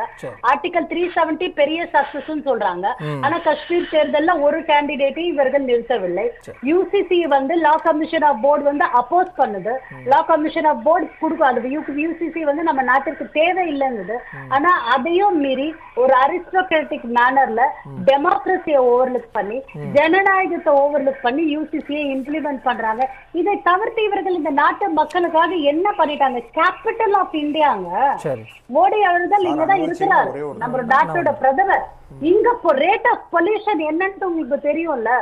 மக்கள் எவ்வளவு கஷ்டப்படுறாங்கன்னு தெரியல. ஒரே ஒரு கார் வச்சிருக்க மிடில் கிளாஸ் மேன் இன்னைக்கு அந்த கார் ஓட்ட முடியும், மறுநாள் அந்த கார் ஓட்ட முடியாது. Because even odd numbers, diesel petrol problem. Okay, இந்த வண்டியை ஓட்டினாதான் பொல்யூஷன் வந்துருது அப்படின்னு சொல்றாங்க. ஹரியானா யூபியில இவர்கள் தான் ஆண்டு கொண்டுள்ளார்கள். அங்கதான் அந்த நெல் கதிர்கள் எல்லாம் வந்து கொளுத்தி அதிகமான பொல்யூஷன் வந்து பாஜகவை காட்டிலும் ஆம் ஆத்மி வந்து பண்ண முடியாதா? பாஜகவை காட்டிலும் ஆம் ஆத்மி வந்து வெற்றி பெறக்கூடாது. காங்கிரஸ்க்கு வெற்றி பெற்றால் அது வந்து ஒரு தேசிய கட்சியா வந்து எமர்ஜ் ஆயிரும் அப்படிங்கிற ஒரு பயம் இருக்கா காங்கிரஸ்க்கு? ஏன்னா இப்ப பஞ்சாப்ல ஆட்சியில் இருக்காங்க. பாஜகவும் வரக்கூடாது, ஆம் ஆத்மி பார்ட்டியும் வரக்கூடாது, காங்கிரஸ் வர வேண்டும் என்பதுதான் எங்களுடைய கொள்கை, எங்களுடைய லட்சியம். Secularism is the very fabric of India. இந்த இந்தியாவின் பன்முகத்தன்மையை காப்பதற்காக எங்கள் தலைவர்கள் தெருவிலிருந்து பாராளுமன்றம் வரை தலைவர்களும் தொண்டர்களும் நாங்கள் போராடி கொண்டுள்ளோம். இன்னைக்கு தமிழ்நாட்டில இருந்து கிட்டத்தட்ட 100க்கும் மேற்பட்ட பெண்களும் ஆண்களும் இங்க டெல்லியில வந்து வேலை செய்து கொண்டிருக்கிறார்கள். தமிழர்கள் வாழக்கூடிய ஏரியால, அதே மாதிரி உத்தராஞ்சல்ல அவர்கள் வாழக்கூடிய ஏரியால, பீகார்ல அவர்கள் வாழக்கூடிய ஏரியால, ஒட்டுமொத்த இந்தியாவும் இன்னைக்கு வந்து டெல்லியில தான் இருக்கு. பாஜகவில் ஆகட்டும், ஆம் ஆத்மி பார்ட்டியில் ஆகட்டும், காங்கிரஸில் ஆகட்டும். Because this is an election of capital of India. நான் வந்து பொறுப்பாளராக இருக்கக்கூடிய தொகுதி அதிசி மர்லினா ஆம் ஆத்மி பார்ட்டியோட சிஎன்ஆர் இருக்கக்கூடியவர்கள் களம் கண்டுள்ள அந்த தொகுதியில நான் பொறுப்பாளரா இருக்கேன். அங்கதான் இன்னைக்கு பாக்கலாம். உத்தரப்பிரதேசோட சீஃப் மினிஸ்டர் வந்து இன்னைக்கு Uttarakhand chief minister, Uttar Pradesh chief minister எல்லாரும் எலெக்ஷன் கேம்பெயினுக்கு வராங்க. அந்த அளவுக்கு வந்து ஒரு படோடபமோட வராங்க, மக்களை மிரட்டுகிறார்கள். ரமேஷ் பிதுரியோட தொகுதியில ஒரு லேடி வந்து முக்கிய ஒரு தமிழ் லேடி, அவங்களோட பையனை வந்து போக்சோல வந்து அரெஸ்ட் பண்ணிருக்காங்க. யார டீஸ் பண்ணதா? பாஜக தலைவரோட பொண்ணை டீஸ் பண்ணதா போக்சோல அரெஸ்ட் பண்ணிருக்காங்க. இப்படி எல்லாம் ஒரு சிச்சுவேஷன் டெல்லியில நிலவி கொண்டிருக்கிறது என்பதுதான் நிதர்சன உண்மை. நான் செகண்ட் ரவுண்ட் வரேன் சார். ஆம் ஆத்மி மீது பல்வேறு விமர்சனங்களை 2 கட்சிகளும் வைக்கிறாங்க. எப்படி 10 ஆண்டு கால ஆட்சி மீதான நம்பிக்கையை வந்து மக்கள்கிட்ட கொண்டு போய் மீண்டும் வெற்றி பெறதுக்கான வாய்ப்பு இருக்குமா அப்படிங்கிற கேள்வி தான் அவங்க முன்னாடி வைக்கிறேன். எங்களுடைய 10 ஆண்டு கால ஆட்சியின் சாதனைகள் மக்கள் மத்தியிலே நிலைத்திருக்கிறது. நாங்கள் செய்த மாதிரி பாரதிய ஜனதா பார்ட்டியோ அல்லது காங்கிரஸோ டெல்லியில் ஆட்சியில் இருக்கும்போது இது போன்ற ஒரு சாதனைகளை படைத்ததில்லை. உலக அளவில் பிரசித்தி பெற்ற எங்கள் ஆட்சி ஆம் ஆத்மி கட்சியின் ஆட்சி. இது பாமரனின் ஆட்சி. இந்த பாமரனின் ஆட்சி எப்படி இருக்கிறது என்றால், பல குற்றச்சாட்டுகளை வைத்து ஊழல் என்று, சாராய ஊழல், மற்ற ஊழல்களை எல்லாம் எங்கள் மீது பழி போட்டு கொண்டு எங்களை அவமானப்படுத்த வேண்டும், எங்கள் ஆட்சியின் விளைவு பஞ்சாப் மாநிலத்தில் ஒரு ஆட்சி வந்துவிட்டது, மறுபடியும் குஜராத்தில் வந்து விடுவார்கள் மற்றும் இந்திய அளவில் ஆம் ஆத்மி கட்சி மலர் கூடும் என்ற ஒரு உள்நோக்கத்தோடு எங்கள் மீது அபாண்ட பழியை சுமத்தி எங்களை இழிவுபடுத்தினார்கள். ஆனால் வாக்குறுதிகளே வந்து இன்னும் நீங்க நிறைவேற்றல அப்படிங்கிற வாக்குறுதிகள் என்ன வாக்குறுதிகள் நிறைவேற்றவில்லை. இந்திய அளவில் ஒரு மாநிலம் செயல்பட்டு கொண்டிருக்கிறது என்றால் கடன் இல்லாத ஒரு மாநிலம், ஒரு 10 ரூபாய் கூட கடன் கிடையாது, இருக்கும் பணத்தையே வைத்துக்கொண்டு ஆட்சி நடத்தி கொண்டு இருக்கிறார்கள். அதில் பெண்களுக்கு இலவச பஸ் வசதி, குடிநீர் 20 லிட்டர் குடிநீர் வீடுதோறும் வழங்கப்படுகிறது. வழங்கல அப்படிங்கிறாங்க. அவங்க வழங்கலன்றது வந்து பாருங்க, இன்னைக்கு அரசியல் நோக்கத்தோடு எதிர்கட்சிகள் எங்கள் மீது பல குற்றச்சாட்டுகளை வைப்பார்கள். நாங்கள் இவர்கள் மீது எந்த குற்றச்சாட்டையும் வைக்கவில்லையே, நாங்கள் எங்கள் வளர்ச்சியை வைத்துதான் நாங்கள் ஓட்டு கேட்கிறோம். இவர்கள் மீது மத அரசியலோ இவர்கள் மீது ஊழலோ இதையெல்லாம் வைத்து செய்யவில்லை. நாங்கள் செய்த சாதனைகளை, நாங்கள் குடித்த குடிநீர், மின்சாரம், கல்வி, சுகாதாரம், இலவச பல், மாணவர்களுக்கான பள்ளிக்கூடத்தின் கட்டமைப்பு, இந்திய அளவில் இது போன்ற பள்ளிக்கூடங்கள் எந்த மாநிலத்தாவது நீங்கள் பார்த்திருக்க முடியுமா? இப்ப இந்த விஷயங்கள்லாம் பண்ணியிருக்கோம்னா மக்கள் தான் வந்து உங்களை கட்சியை உங்களுடைய தலைவரை பாராட்டணும். ஆனா தன்னைத்தானே வந்து கெஜ்ரிவால் பாராட்டி இருக்காரு அப்படின்ட்டு ராகுல் காந்தி விமர்சனம் வைக்கிறார். நாங்கள் எப்பொழுதும் தன்னைத்தானே பாராட்டவில்லை, எங்களுடைய சாதனைகளை முன்னெடுத்து கூறுகிறோம். நாங்கள் எங்களுக்கான விளம்பரத்தை நாங்கள் கொடுக்கவில்லை, கோட்டு சூட்டு போட்டு விளம்பரத்தை கொடுக்கவில்லை. ஒரு முதல் மந்திரி அவருடைய வீடை புதுப்பிக்கிறார் என்றார், அதிலும் ஊழல் என்று சொல்ற. இன்று அந்த வீட்டில் அவர் குடியேறவில்லை.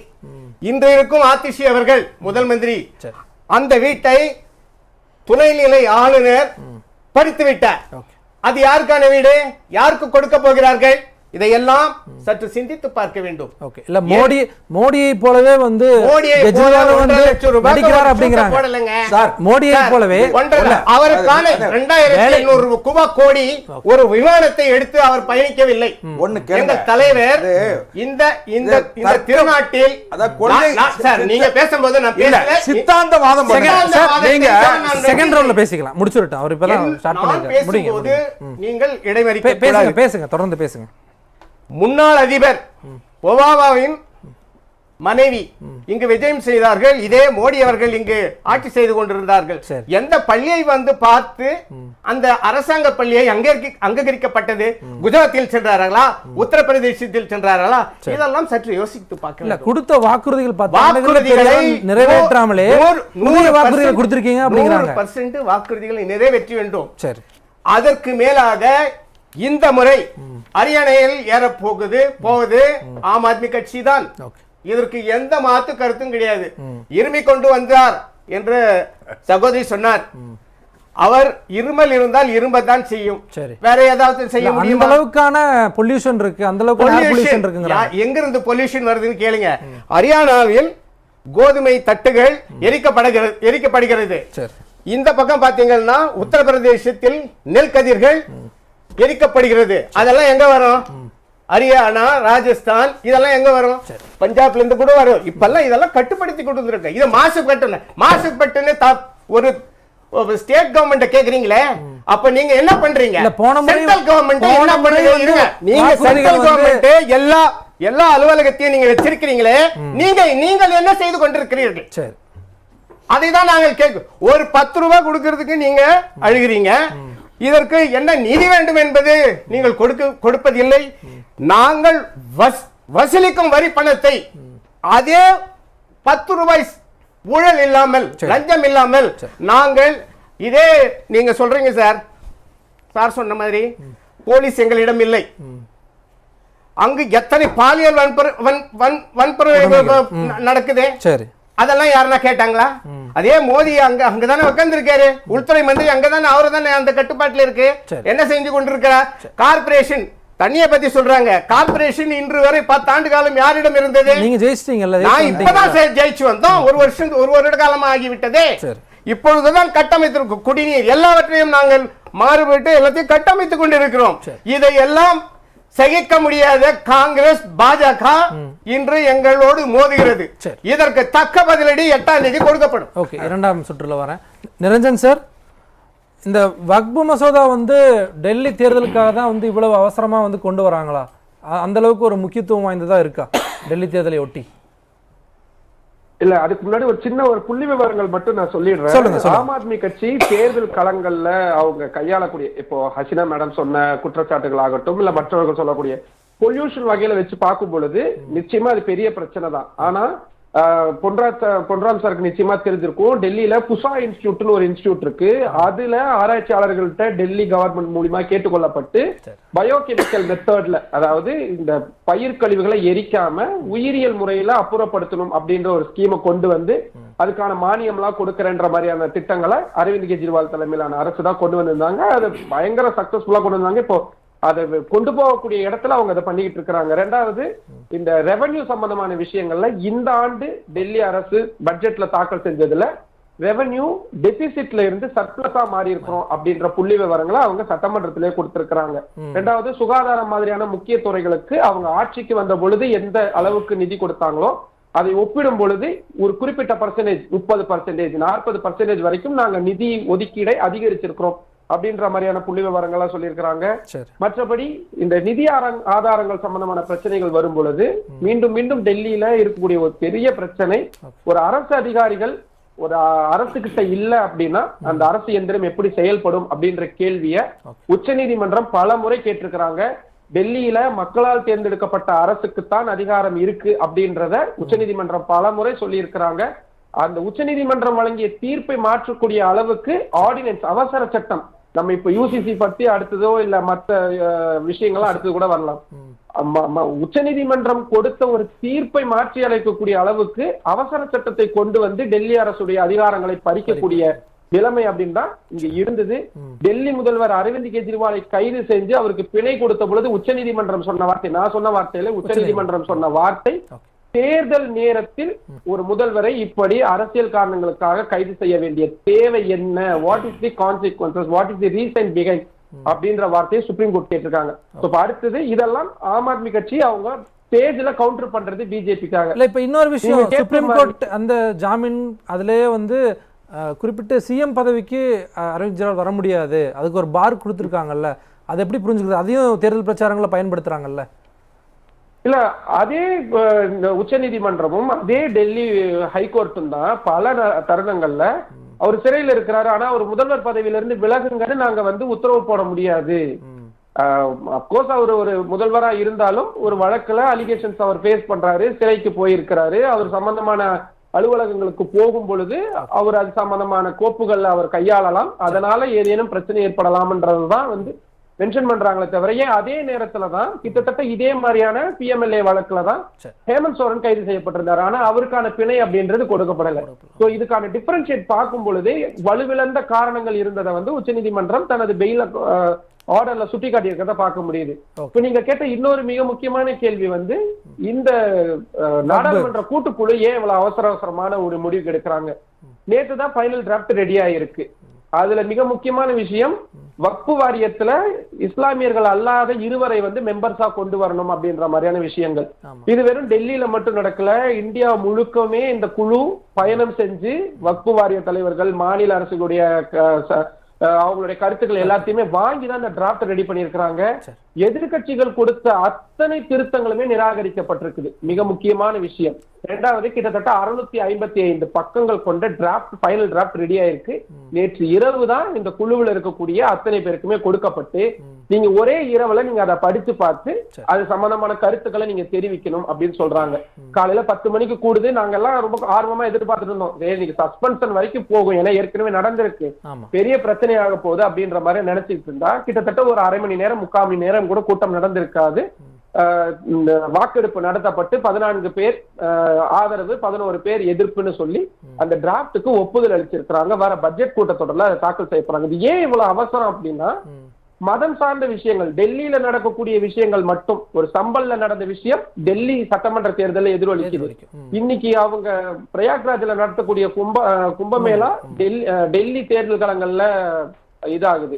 உத்தராகண்ட்ல ஏற்படுத்தப்பட்டிருக்கக்கூடிய யூனிஃபார்ம் சிவில் கோட் இங்க தாக்கத்தை ஏற்படுத்துது. முதல்வர் யோகி ஆதித்யநாத் இங்க பேசும் பொழுது, உங்களுக்கு விடுதலை வேண்டுமா, உங்களுக்கு இந்துக்களுக்கான விடுதலை வேண்டுமா, எங்களை தேர்ந்தெடுங்கள்ன்ற வார்த்தையை அவர் தான் பயன்படுத்துறாரு. கங்கை மாதிரியே யமுனையிலையும் தூய்மையா குளிக்கணுமா, எங்களுக்கு வாக்களிங்கன்றாரு. சத் பூஜா நடத்தாம இந்துக்களை இவங்க தடுத்துட்டாங்க, பொல்யூஷனா வச்சிருக்கிறாங்க, இந்துக்கள் பண்டிகையை கூட கொண்டாட முடியல, எங்களுக்கு வாக்களிங்க. இந்த மாதிரியான விஷயங்கள். நீங்க ஒரு சிஏஏ ப்ரொட்டஸ்டுக்கு ஆம் ஆத்மி கட்சி ஆதரவா இருந்தாங்க, ஒரு மற்ற விவசாயிகள் போராட்டத்துக்கு ஆம் ஆத்மி கட்சி ஆதரவா இருந்தாங்க. இந்த மாதிரியான காரணங்கள் எல்லாமே கிட்டத்தட்ட பொன்ராம் சார் சொன்ன மாதிரி நான் அதுல ஒரே ஒரு சின்ன விஷயத்துல மட்டும் வேறுபட வரேன். மொழி சார்ந்த விஷயமா அவர் ப்ரொஜெக்ட் பண்ணார். 80% ஹிந்தி ஆதிக்கம் இருக்கக்கூடியது. நான் அதையே மாற்று பார்வையா பாக்குறேன். டெல்லியை பொறுத்த வரைக்கும் 80% இந்துக்கள் வாக்குகள் இருக்கக்கூடிய ஒரு மாநிலம். கிட்டத்தட்ட 12-13% இஸ்லாமியர்கள் வாக்குகள் அதிகமா இருக்கக்கூடிய பகுதி இது. மொத்த வாக்காளர்கள் எண்ணிக்கையில 1/3 பங்கு பூர்வாஞ்சல்னு சொல்லப்படக்கூடிய கொச்சப்படுத்தக்கூடாதுன்றதுக்காக உருவாக்கப்பட்டது. அதிக அளவுல மைக்ரன்ஸ் இருக்கக்கூடிய இடம். இங்க இருக்கக்கூடிய விஷயங்கள் அப்படின்றது வெறும் இந்த மாநிலம் சார்ந்த பிரச்சனை மட்டும் இல்ல, எல்லா மாநில பிரச்சனையும் இங்க எதிரொலிக்குது. ஈவன் தமிழ்நாட்டுல நடக்கக்கூடிய விஷயங்கள் கூட டெல்லி மாநில தேர்தல்ல பிரச்சாரங்களை எதிரொலிக்கிறத கண்கூட பார்க்க முடியுது. எல்லா கட்சிக்குமே இதுல சரி பங்கு இருக்கு. ஓகே செல்வம் சார், தேசிய அளவுல நீங்க தான் பொறுப்பு இருக்கீங்க, பதவி பொறுப்பு எல்லாத்தையும் பறிச்சிடுறீங்க, பறிச்சுட்டு தேவையில்லாத குற்றச்சாட்டுகள் முன்வைக்கிறீங்க அப்படின்ட்டு ஆம் ஆத்மி சொல்றாங்க. மீண்டும் ஜெயிப்போம் அப்படிங்கிறாங்க. அதாவது ஜெயிப்போன்னு சொல்றதுக்கு அவருக்கு உரிமை இருக்கு, எனக்கு உரிமை இருக்கு.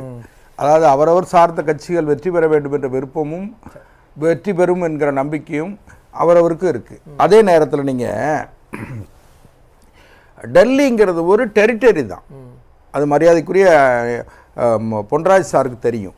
அதாவது டெல்லி டெரிட்டரிங்கும் போது யூனியன் கவர்மெண்டோட கண்ட்ரோல், மத்திய அரசாங்கத்தினுடைய ஆட்சி அதிகாரத்திற்கு உட்பட்ட பகுதி தான். அதாவது இன்னும் சொல்ல போனீங்கன்னா உள்துறை அமைச்சருடைய கட்டுப்பாட்டில் இருக்கிற பகுதி தான். ஒருவேளை பாஜக அங்க ஆட்சியில் இருந்தா அது பொருந்துமா? அது காலம் தீர்மானிக்கணும். நீங்க அதாவது ஆம் ஆத்மிக்கு பதிலா பாஜக இருந்திருந்தா நீங்க அந்த பறிச்சிருப்பீங்க. இன்னொரு விஷயம் கேட்டீங்கன்னா, யூனிஃபார்ம் சிவில் கோடுங்கிறது காலத்திற்கு தேவை என்று பாரதிய ஜனதா கட்சியும் நினைக்கிறது, மத்திய அரசு நினைக்கிறது, மக்கள் நினைக்கிறார்கள். அதனால யூனிஃபார்ம் சிவில் கோடு நீங்க சொல்றது இதே மாதிரி அதிகாரத்தை பறிச்சிட்டீங்க அப்படிங்கறத குற்றச்சாட்டா இருக்கு. அதனால என்ன சொல்றேன்னா, தேர்ந்தெடுக்கப்படக்கூடிய அரசு பாரதிய ஜனதா கட்சி அரசாங்கத்தான் இருக்கும் என்று இருக்க வேண்டும் என்று மக்கள் நம்ம கடைசியில் பொன்ராஜ் சார் சொன்னாங்க. மத்திய அரசாங்கம் பாரதிய ஜனதா கட்சி அரசாங்கம் மத்திய அரசாங்கமாக இருக்கிற காரணத்தால் மாநிலத்திலும் பாரதிய ஜனதா கட்சி ஜெயிக்கணும்னு சொல்லி அதை வின்னிங் இமேஜ்னு சொல்லுவோம் இல்லையா, அது ஒருவேளை பாரதிய ஜனதா கட்சி வெற்றி பெற்றால் அதை டபுள் இன்ஜின் சர்க்கார், அதாவது ரெண்டுமே நல்லா நடக்கும்னு சொல்லிங்கிற நம்பிக்கை டெல்லி மக்களுக்கு இருக்குங்கிறதும். நிரஞ்சன் எதை குறிக்கிறாரு சுருக்கமா? நிரஞ்சன் ஒரே ஒரு சின்ன குறுக்கீடு, காலத்துக்கு ஏற்ப அப்படின்னா ஜெயிக்கிறத பொறுத்து மாறுவோம் அப்படின்ற மாதிரி தான் நம்ம புரிஞ்சுக்க வேண்டியதா இருக்கு. ஏன்னா கார்பரேஷனை இவங்க கைவசம் வச்சிருந்த வரைக்கும் கார்பரேஷன் சம்பந்தமான பெரிய அளவிலான மாற்றங்கள் எதுவும் கொண்டு வரல. இவங்க தோக்குறாங்க, ஆம் ஆத்மி கட்சிகிட்டையும் மற்ற கட்சிகள்கிட்டையும் கார்பரேஷன் கற்பனைகளுக்கு நான் தடை போட விரும்பல. டெல்லியில இருந்து சொல்றாரு என்ன அரசாங்கம் பண்றாங்க அப்படின்னு சொல்றாரு. அப்படிதான் நம்ம புரிஞ்சுக்க வேண்டியதா இருக்கு. ஓகே, நீங்க தொடர்ந்து. டெல்லி அதாவது நான் என்ன சொல்றேன்னா, நீங்க உங்களுடைய கற்பனை வாதங்களுக்கு நான் தடை போடக்கூடிய உரிமையும் இல்லை, அவசியம் இல்லை. அதே நேரத்தில் வக்பு மசோதா இருக்கு பாருங்க, அதுல நீங்க குறிப்பா நீங்க என்ன கேட்டீங்கன்னா, எல்லோருமே ஒரு திரிபுவாதம் பண்றாங்க. இஸ்லாமிய மதத்தை சார்ந்த அந்த சொத்துக்கள் இருக்கு பாருங்க, அதாவது வக்ஃப் வாரிய சொத்துக்கள் இருக்கு பாருங்க, அது இஸ்லாமிய மக்களுக்கு பயன்படணும். இல்ல அது எல்லாமே புரியுது. ஆனா ஒரு கூட்டுக்குழு ஒரு அமைக்கப்படுது, அதுக்கான கூட்டம் அறிவிக்கப்படுது, தேதி இருக்கும் போதே அடுத்தடுத்த கட்டமா உடனடியாக அதுக்கு ஏன் அந்த ஒப்புதல்? பார்லிமெண்ட் செஷன் ஆரம்பிக்க போகுது சார், பட்ஜெட் செஷன், நாடாளுமன்ற குழு நாடாளுமன்ற கூட்டம் நிதிநிலை அறிக்கை தாக்கல் செய்யணும் 1ஆம் தேதி. 5ஆம் தேதிக்கு அப்புறம் பண்ணிருக்கேன். நான் ஒண்ணு கேளுங்க, 31ஆம் தேதி அந்த அம்மா நிர்மலா சீதாராமன் கூட்டுக்குழுவுல நாடாளுமன்ற கூட்டுக்குழுல பிரசிடென்ட் அட்ரஸ் பண்ண போறாங்க. அது ஜனாதிபதி உரை இருக்கிறது. அதனால அவசரமா அந்த கமிட்டி, அதாவது வக்ஃப் வாரிய அந்த ஜாயிண்ட் பார்லிமெண்ட் கமிட்டி இருக்கு பாருங்க, நாடாளுமன்ற கூட்டுக்குழு, அந்த குழு எடுக்கிற முடிவு. அதுல நீங்க போய் உட்கார்ந்து நீங்க உங்க கருத்துக்களை சொல்லணுமே தவிர அங்க போய் உட்கார்ந்து உங்களோட வலுவான வாதம் எதிர்க்கட்சிகள்கிட்ட இல்லைன்னு உடனே கூச்சல் குழப்பத்தை போட்டு குழுக்கான சட்டத்திட்டங்களே வந்து மதிக்கப்படல, மீறப்படுது அப்படிங்கறதெல்லாம் பேசுறாங்கல்ல. நான் எம்பிக்கள் குறிப்பிடுறாங்க. எதிர்க்கட்சிகளிடத்திலிருந்து பூமாலையும் ஏன்னா பாராட்டு பத்திரமும் கிடைக்கும்னு யாரும் எதிர்பார்க்க முடியாது. ஓட்டு 14 ஓட்டு ஆதரிச்சிருக்காங்க, 11 பேர் எதிர்த்திருக்காங்க, இதான உண்மை. அதனால வக்பு திருத்த சட்டமேங்கிறது வந்து காலத்திற்கு நாட்டுக்கு தேவை. முத்தலாக் சட்டம் எப்படி தேவையோ ஆர்டிகல் 370 சகோதரி ஹசீனா கூட சொன்னாங்க 370 பயன்படுத்தி ஆர்டிகல் 370 பயன்படுத்தின பிறகு ஜம்மு காஷ்மீர்ல அமைதி இருக்கு. இரண்டாவது, ஜம்மு காஷ்மீர்ல காங்கிரஸ் தேசிய மாநாட்டு கட்சி கூட்டணியா இருந்தும் கூட காங்கிரஸ் 6 இடம் தான் ஜெயிச்சிருக்கு. இல்ல பாஜகவில் ஆட்சியே பிடிக்க முடியல. பாரதிய ஜனதா கட்சி 25 இடம் ஜெயிச்சிட்டோம். நீங்க அதை கவனிங்க. நாங்க ஆட்சியை பிடிக்க முடியல. இல்ல அது ஆட்சியை பிடிக்கணுங்கிறது மட்டுமா? அதுக்காக நாங்கள் 25 இடம் வெற்றி பெற்றிருக்கோம். நீங்க அதை கவனிச்சுக்கணும். இன்னொரு 15 இடம் ஜெயிச்சிருந்தோம்னு சொன்னா நிலைமை மாறி இருக்கு. உங்களுக்கு வாய்ப்பு அதான் நாங்க அதை ஒத்துக்கிட்டு தானே வெளியே எதிர்க்கட்சியா இருக்கோம். காங்கிரஸ் எதிர்க்கட்சியா கூட இல்ல. சரி, அதனால கூட்டணியில இருந்தும் அமைச்சரவையில கூட அவங்களுக்கு இடம் கிடைக்கல. அதனால இன்றைக்கு பாரதிய ஜனதா கட்சியினுடைய முகமும் முகவரியுமாக இருக்கிற இந்திய நாட்டினுடைய முகமும் முகவரியாக இருக்கிற உலக அரங்கில் இந்தியாவினுடைய மதிப்பை உயர்த்தி பிடித்திருக்கிற நரேந்திர மோடி அவர்கள் பாரத பிரதமருடைய முகம் வெற்றி பெறும். அவருடைய ஐடியாலஜிஸ் வெற்றி பெறும். மேம் ஹசீனா மேம், உங்களோட இறுதிக்கட்ட கருத்து. உங்களோட இறுதிக்கட்ட இப்ப அவர் சொன்னாரு ஆர்டிகல் 370 தானே அமைதி இருக்குதா, அப்ப ஜெயிக்க வேண்டியதானே லோக்சபா தேர்தல்ல கேண்டிடேட் நிக்க வச்சு யாரா நிக்க வேண்டாம்னு சொன்னாங்களா? பிஜேபியோட நரேட்டிவ் வந்து எப்படி டிவிசிவ் பாலிடிக்ஸ்க்கு வழிவகுக்குதோ அதேதான் வந்து அவங்களோட தேர்தலோட மேனிஃபெஸ்டோவும் பிரதிபலிக்குது. ஓப்பனா மேனிஃபெஸ்டோல வந்து அயோத்தியை பத்தி குறிப்பிடுகிறார்கள், ஆர்டிகல் 370 பத்தி குறிப்பிடுகிறார்கள், யூசிசியை பத்தி குறிப்பிடுகிறார்கள். இந்த நாட்டோட சிறுபான்மையினரை ஒட்டுமொத்தமா ஒடுக்கிறதுக்கான அத்தனை வழிமுறைகளும் வந்து அவர்கள் வந்து குறிப்பிடுகிறார்கள் தங்களுடைய எலெக்ஷன் மேனிஃபெஸ்டோல.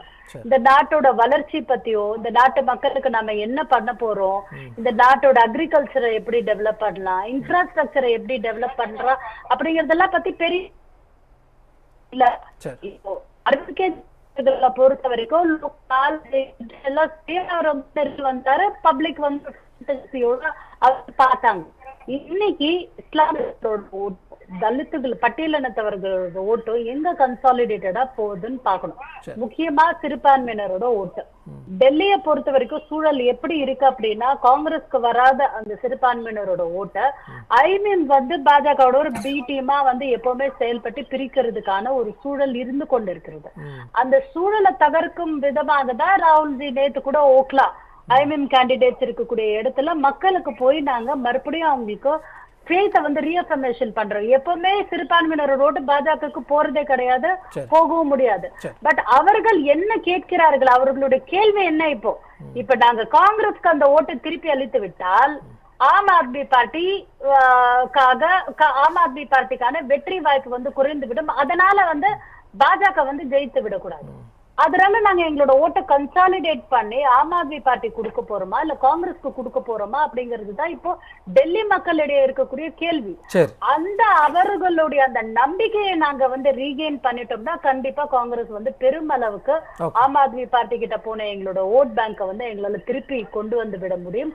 அதற்கான கட்டங்கள்ல அதற்கான முயற்சிகள்ல வந்து எங்களோட தலைவர்களும் தொண்டர்களும் கடுமையாக ஈடுபட்டு கொண்டுள்ளார்கள். இன்னைக்கு பட்டியலினத்தவர்கள் என்று இவங்க வாயில சொல்றத நாங்க எங்களோட காங்கிரஸ் பிரசிடென்டே ஒரு பட்டியலினத்தவரை சார்ந்தவர் அப்படிங்கிற ஒரு எழுச்சியை நாங்கள் அங்க கொடுத்திருக்கோம். பட் வேற நீங்க வந்து ஒரு ட்ரைபல்ல இருந்து ஒரு பிரசிடென்ட் ஆஃப் இந்தியாவை வந்து நீங்க கொண்டு வந்துட்டு அவங்கள வந்து அயோத்தியா கோவிலுக்கும் அனுமதிக்கவில்லை. நீங்க நம்மளோட நியூ பார்லிமெண்ட் ஓபன் பண்ணும்போது கூட நீங்க அவங்கள இன்வைட் கூட பண்ணல.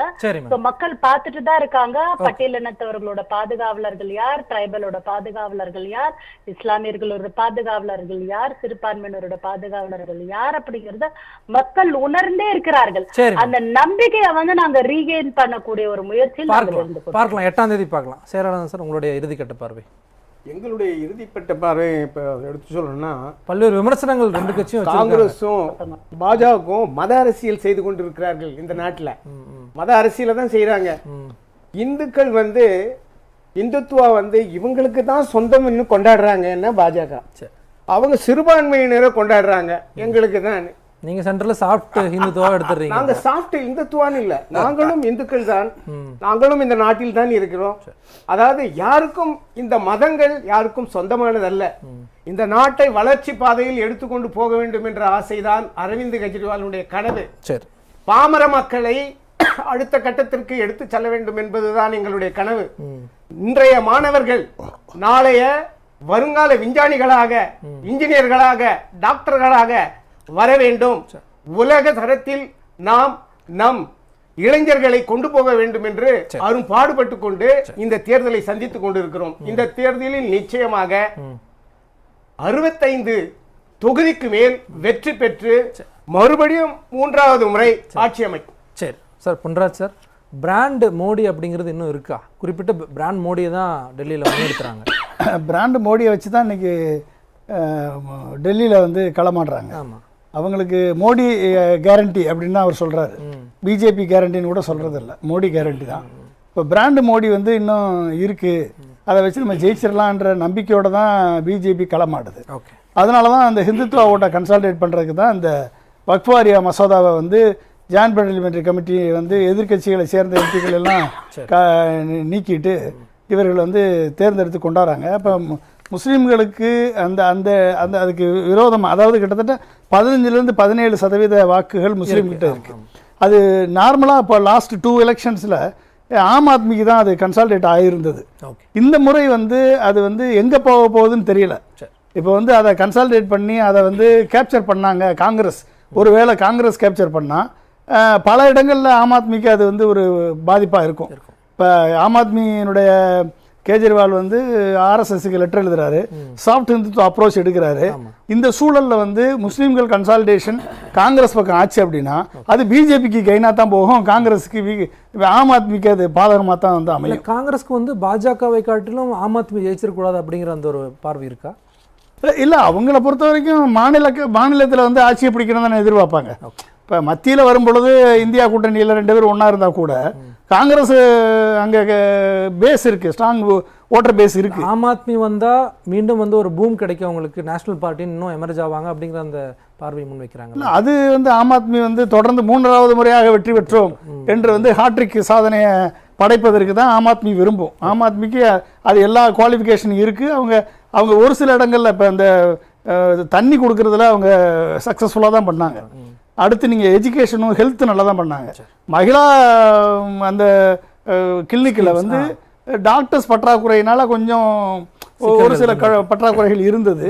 மற்றபடி நீங்கள் பார்த்தீங்க அப்படின்னா யமுனா பொல்யூஷனை வந்து சேலஞ்ச் பண்ணுறதுல, அதை வாட்டரை ட்ரீட்மெண்ட் பண்ணுறதுல, அதை வந்து சீவேஜ் வாட்டரை ட்ரீட் பண்ணுறதுல இவர்களுக்கு பட்ஜெட்டுக்கு இவங்களால் ஒதுக்கி செய்ய முடியல. அதில் கொஞ்சம் ஃபெயிலியர் இருக்குது. ஸ்கீம்ஸ் அதிகமாக கொண்டு வரதுனால ஃபிசிக்கல் கிரைசிஸ் இருக்குது அப்படிங்கிறது பாஜக முன்வைக்கிறாங்க. இல்லை, ஸ்கீமு கொண்டு வந்தாலும் செயல்பட விடணும்ல.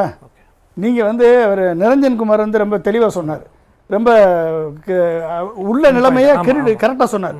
அப்போ நீங்கள் அவர் வந்து எந்த அரசு அதிகாரிகளுமே ஐஏஎஸ் ஆஃபீஸர்ஸ் யாருமே வந்து தேர்ந்தெடுக்கப்பட்ட அரசுக்கு ஒத்துழைக்க மறுக்கிறாங்க அப்படின்னா அவர்களை மாற்றுவதற்கு கூட அதிகாரம் இல்லை, முதல்வருக்கு அதிகாரம் இல்லைன்னா அப்புறம் என்ன முதல்வர் இங்கே, அப்போ என்ன அதிகாரம் இருக்குது? அப்போ இந்த மத்திய அரசு வந்து மத்திய மாநில உரிமைகளை எந்த அளவுக்கு காலில் போட்டு மிதிக்கிறது என்பது வந்து தெளிவாக தெரிகிறது. அதாவது வந்து கோஆபரேட்டிவ் ஃபெடரலிசத்தை தூக்கி போட்டு மிதிச்சுட்டு கோர்சிவ் சென்ட்ரலிசத்தை வந்து மத்திய அரசு பிராக்டிஸ் பண்ணுறாங்க.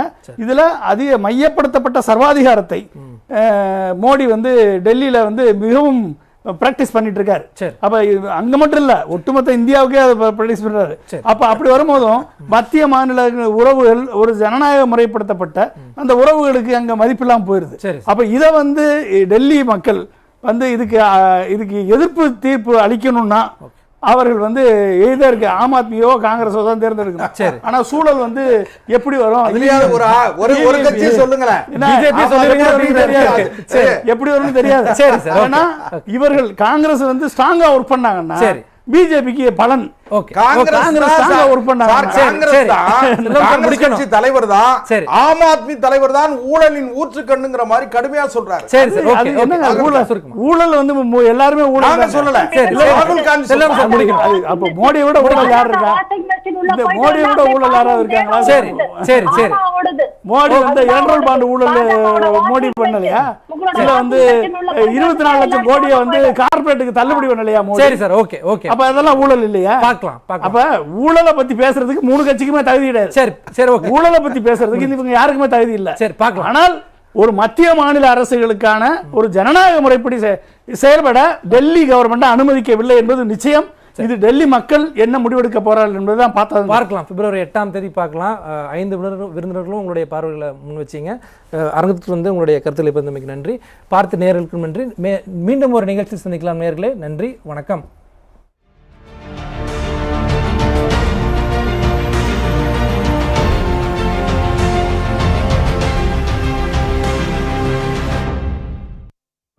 நெற்றிக்கண்